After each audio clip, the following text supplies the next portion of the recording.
In una notte hanno cambiato idea e hanno annunciato innanzitutto alla popolazione che tutte le restrizioni e tutti i test necessari ogni 72 ore sarebbero stati eliminati praticamente all'istante. Dalla strategia Covid-0 e i lockdown feroci del 2022 con asintomatici nei capannoni, sintomatici nei container e tracciamento totale, alla liberalizzazione, il tutto in 24 ore. Riccardo Parise ha vissuto questo cambiamento di fatto mentre era già in viaggio per arrivare in Italia un mese fa, 3 anni dopo l'ultimo suo ritorno nel Veneto.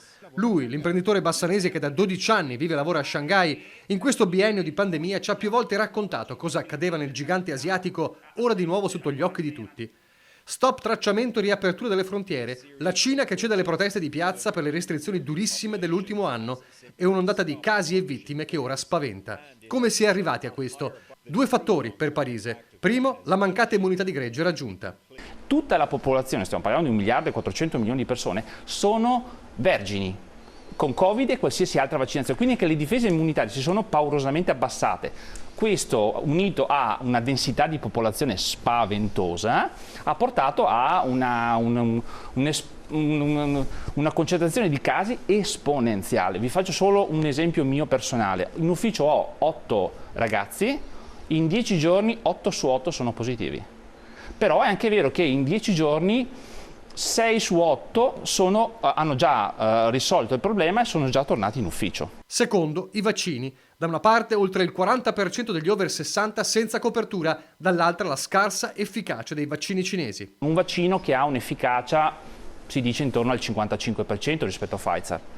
E quindi anche questo sicuramente ha influito. Già qua voi vedete che con i vaccini europei c'è una facilità abbastanza importante di prendere Covid, lì ovviamente come non averlo. Tanto è vero che io sono rientrato e già in questi 20 giorni ho fatto una doppia dose di Pfizer giusto per sicurezza. Certo, resta un problema non da poco per inquadrare la situazione, la mancanza di dati certi. La popolazione, noi non sappiamo esattamente che cosa stia succedendo in termini di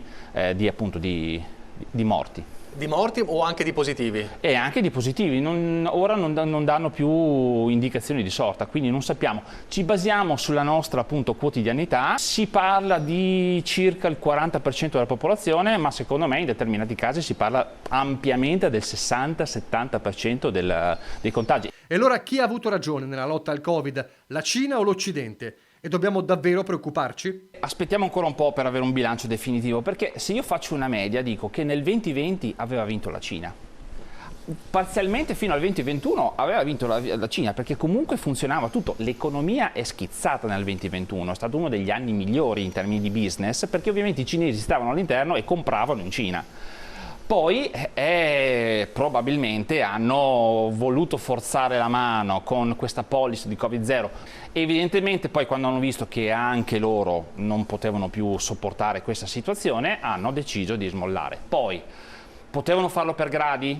Probabilmente sì. Vedremo che a marzo bene o male la cosa sarà risolta. Adesso vediamo cosa succede se tutti i cinesi vogliono uscire e vengono in Italia. Quindi anche qui certo che è importante monitorare la cosa, non vorrei che però ci fosse qui una chiusura totale, che gestiscono la cosa assolutamente con rigore ma con buon senso. E dunque l'appello a non cedere al panico è chiaro e questa volta Parise, che a febbraio tornerà a Shanghai per lavoro, parla proprio da imprenditore. I cinesi sono degli ottimi spendaccioni nel senso positivo del termine, lasciamoli uscire, lasciamoli venire perché poi il turismo, l'economia, il commercio ne trarrà assolutamente vantaggio.